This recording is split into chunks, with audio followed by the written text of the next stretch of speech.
Okay guys, it's getting that time of year. It's getting cold. Do a little video about how I heat my shop and what I've learned over the years of heating it. So, just getting a fire going right now. It's about 40 degrees out. I think the feels like it's 30. It's wet. It's been raining all night. It's windy, so it feels real cold. The shop's currently at about 48, 50 degrees, somewhere in that neck of the woods. So I just got my fire going. This is about enough wood to probably last maybe 4 or 5 hours if I'm running the fire kind of slow. If I'm running it, I've got the damper and the vents open, it'll get maybe 3 hours on this much wood.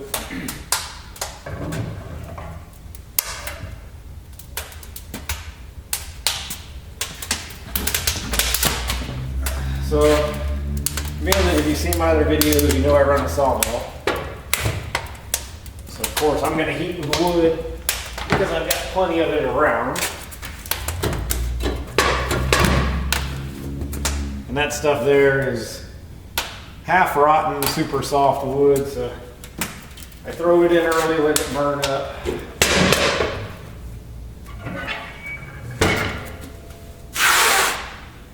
One of the aggravations of wood is it's dirty. I mean, I got a whole ash pan there, I've got to go dump.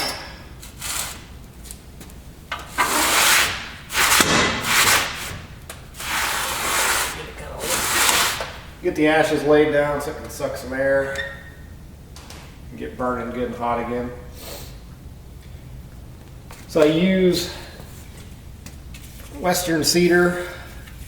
I just knock little chunks off for kindling, works great. And then also, I don't know if you can see it, I've got sort of my old motor oil tub there. It drains down into a bucket, and also I'll put a couple small pieces of wood down in there, and just those little drips of oil that come off the bucket getting that wood, and that stuff burns real good, of course. And then I just use a couple pieces to get the fire getting going. Like I said, wood's dirty. You got to be out here reloading it all the time. So when I'm out here, I'll start a fire. If I'm not out here, I'm not going to keep a fire going. I could if I wanted to, but it is a lot of work. The other way I can also heat my shop. Well, before I get onto that, I'll also show that I believe I bought this at Menards, this Shelter furnace. It's been a real good furnace. I'll just give that little shout out to Shelter furnaces. I haven't had any problems with it over 4 or 5 years. It's got the big fan on the back. And I know it's been about 4 or 5. This is at least my second season on this set of pipe. You can see the condensation has caused it to rust, and also the heat down here will cause it to rust. Because in the summertime it will condensate if it's real cold in here. And you get a big warm wave of air come through right as you're really in spring, not summer, spring. So I'm at least on the second year of this pipe. This pipe will probably only go 1 more year, maybe. It might not, it'll make this year, it might not make next year. So I do blow my air across this pipe to try to suck out a little heat out of the flue gas. You don't want to suck too much out because you'll lose your draw. I found a good happy medium here to where I've got this single wall inside, so it puts off as much heat as possible, and then as soon as I go out the wall, it goes double wall insulated stainless. I probably need to add 1 more piece to make my stack outside a little taller so it does draft a little better, because I've only got 2 3-foot sections out there and a T, so it could stand to be better. But before I had that, I had done the same as some other people and just ran single wall outside and dumped it outside, and it didn't draw, the furnace just wouldn't draw very good. And even if you have a blower motor down here and a thermostat, if you don't have a good draw and you start forcing air in, it's going to shove smoke out the vents and shove smoke backwards. If it doesn't have a good escape path out the top and a good draw, it'll start smoking your shop out. So I've never had that problem with this one. Even when it didn't draft great, it still drafted good enough. And now that I've got the double wall outside insulated, it drafts 10 times better. So the other way I can heat this shop, and if you're building a shop, I don't see any reason not to put PEX in the floor. PEX is not that expensive. You can lay out the runs. You don't even have to buy the manifolds. You can just bring all the hoses up, all the tubes up. I got my spare filter sitting here I need to change out. I mean, you can just bring all the tubes up out of the floor and just leave them sitting there and cap them. And it's something you could do later. I will say one thing about this PEX system I'm running it off a standard household electric water heater. This is the cheap way to do it. It does work though. It's not really any different than the big wall mounted units, except you can't get a steady flow of hot water out of this thing for long periods of time. After about 10 or 15 minutes of cycling this water heater, you're going to be out of hot water. Granted, as it's cycling in, the electric elements are still reheating the water that's coming in, but it wouldn't keep up with like a wall mount unit. But for a shop you're not living in, you don't really need that constant flow. I've been able to make this heater work at about a cycle of 10 minutes on, 50 minutes off. And sometimes that cycle, I'll only cycle that from dusk till dawn and leave it off during the day completely. So I basically run this setup with this standard, I think it's a 40-gallon water heater. It's electric, so that's a downfall. And then a Grundfos pump. And basically I just plug the pump into a programmable Christmas tree timer or Christmas light timer. And I'll set up the intervals I want it to kick on and off. So I mean, it's real simple. It does work good. I mean, last year we ran it very little. The year before I ran it a good bit. It is electric water heater, so it's expensive. It cost me about $300 a month to run this thing to heat 2,400 square feet. So where I've got the lights here in this back section, this is one zone. I've got another zone up here that stops about where that stool is, and then the front 12 feet is, I don't have PEX in it. The reason we did that is in the left corner up here. When we first built the building, we just poured a rough pad there, and that kind of blocked my run of getting PEX up there and having a manifold over there. I didn't want to have two manifolds over here and then a manifold on the opposite wall. That was kind of going to be a pain. And it was only 12 feet of concrete pour, so we decided not to do that. In hindsight, it might have been better to go ahead and just run the tubing anyway and tie it into this zone. But with the zones I have and this, and also I've got the coils in this water heater turned down as low as possible. So I mean, they're not putting out a ton of heat. And when I did that, it might have brought the usage down to about $200 a month. So if I would have been smart, and when I trenched my power out here, I should have trenched, got all my power boxes over there, I should have trenched a gas line as well for natural gas, because I could have cut the price of heating this shop in half. Because really, these electric water heaters cost about twice as much as a typical gas unit in energy usage charges here in the state I'm in. So that's something that may get changed going forward. We just had a kid this year, all the COVID crap. It's Christmas right now, so I've had a lot of big expenses this year. We just got done adding on to our house as well. We're still got some a couple small things to tidy up in there, some flooring and other things. So I got some more expenses coming through. So I'm not running this right now just due to budget. So, and with COVID, I'm working from home a lot, so I can be out here and run the heater. And this year it's not been that cold. Yesterday it was 50 in the middle of December, so it's kind of crazy. It's cold today.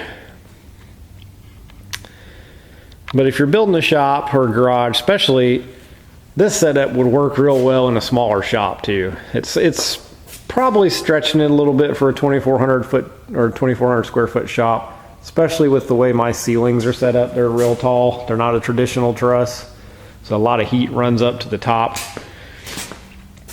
But this system, when I did run it pretty hard for one winter, it had no problem keeping about 50 degrees in here. And that's about what I like, a good comfortable temperature. I'm getting the fire going now so that it'll knock the chill off the air that seeps in and warm everything up a little bit. 50, 60 is good, comfortable. I don't like the shop to be any warmer than 60 when I'm working in it, because I'll start getting sweaty.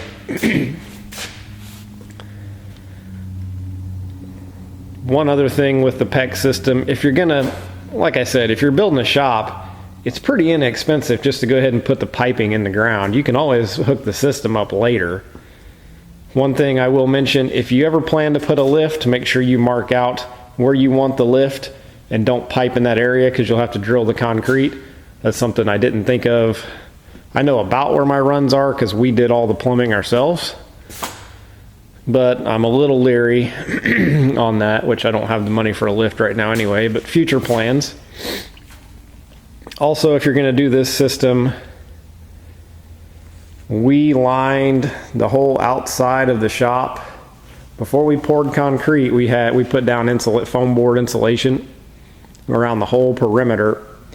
We should have carried it all the way through the middle too. It wouldn't have been that much more expensive just to pour the pad on top of a big layer of foam board, and it would have helped this system work more efficiently, because right now the piping is in a bed of gravel basically with concrete over it, and only on the outside is the piping laying on insulation. So we were hoping that 4-foot band of insulated concrete around the outside would help keep the cold from the outside working its way through the slab.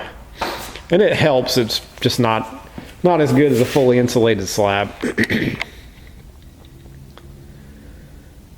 So those are things I've learned about this system. One other thing is, I've got some gaps in the insulation here, even on this side. That seam's not taped. I think we ran out of tape and our lift rental expired, so I've got most all the seams taped. Some of them aren't, so this shop is a little bit difficult to heat because it's not sealed up the best in the world. So that's another key if you're wanting to insulate a shop. I'm planning to, once I get some things cleaned out this year, number one, I want to paint all the walls white. Just come in with a sprayer and spray the walls white. Before I do that, I'm gonna have them come in and spray foam all these seams. Or we might buy one of the kits you can buy at the hardware stores and come in and just spray foam the seams ourselves. That way the seams will be sealed and we can throw a coat of white paint on the walls and help reflect more light. This darker insulation board does absorb a good bit of light. So number one, a well insulated shop, you don't have to put much heat into it anyway. Number two, if you're doing a slab, put the tubing in. It at least affords you the ability. If I want to ditch this water heater and go gas, I can, and just have it automatic. If I want to ditch this and go to a wood boiler outside, I can. It gives you a lot of options for a very minimal investment up front to just add the tubing. You can always, as money comes along in years down the road, you can always invest in the rest of the heating system then. So that's one thing I wanted to touch on. A neighbor of mine's building a building. He thought about it. He ended up not doing it, but not putting it in the floor. And his is about half the size. I think wood will heat his pretty well.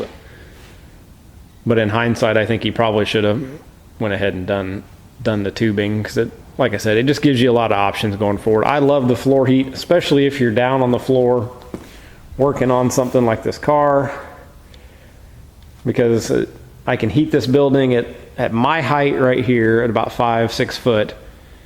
It's about 50 degrees. It's probably warmer up there.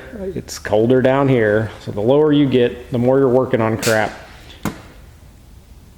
The floor heat definitely has its advantages there in a shop. Also your feet, when it gets real cold out here, if the slab gets cold, my feet will get cold, but I'll be warm up top with the wood heat.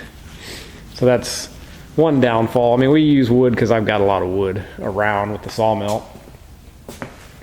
But it is dirty. It's one other thing I want to touch on. I've got this wood right here. I've got my heater. It's real close to where I'm working on this engine. All my machine tools are over here. The one thing I like about it is, at least with the big blower, it filters a bunch of stuff out. As you can see, that filter is dirty. So it does filter the air well. I need to get over here and sweep. Right now I've got the engine apart, so I really won't even come over here and sweep, because sweeping stirs up a lot of dust. So I'll wait till I get these heads put on this block and this block wrapped up again before I probably even come in here and sweep and clean all this stuff up. So I am cognizant of dust and debris, and it's just hard not to, when you're bringing a load of wood like this in every 2 times a day, if you're out here working, it's just hard not to end up with a bunch of debris everywhere, little small stuff. So I just wanted to share that. That's been my experience with in-floor heating. I love it. It's a little pricey with the way I've got it set up, but hopefully if you listen to what I've said in this video, you can do yours more efficiently for cost. Wood's not bad either. I do like the forced air, taking the dust out of the air, and it does get the air nice and warm, and it makes it definitely comfortable. You can, if you run it real hard, you can make it almost too hot in here. So they both have their places. They both have their price points. I don't know that I would prefer one over the other if I could only have one. Maybe I would go the floor heat. It is slow, so if I was going to heat the shop for the winter, I would have gone ahead and started it earlier. So in the summertime, as it starts getting fall of the year, I will leave the door open up front a good bit more, try to get more warmth in here, build some heat in the slab, because the slabs don't heat up and cool down real fast. They hold that heat. So if I started this now, it's going to take a couple days for the slab to even come up to temperature. So that's one thing. The slabs are slow to move temperature. So that's one thing you got to sort of be careful of. If you want to come out one day and it's cold and you want to start working, you better have this running a good bit in advance. So that's my experience. Hopefully it can help you guys out. These systems don't have to be $10,000 and $20,000 systems. They can be cheaper and simple for small shops. Don't be intimidated by them. It's just a loop of water running through tubes with a couple manifolds and basically RV antifreeze running through the system. So hope that helps you. Hope you enjoy the video. Like and subscribe, and be more to come. Thank you.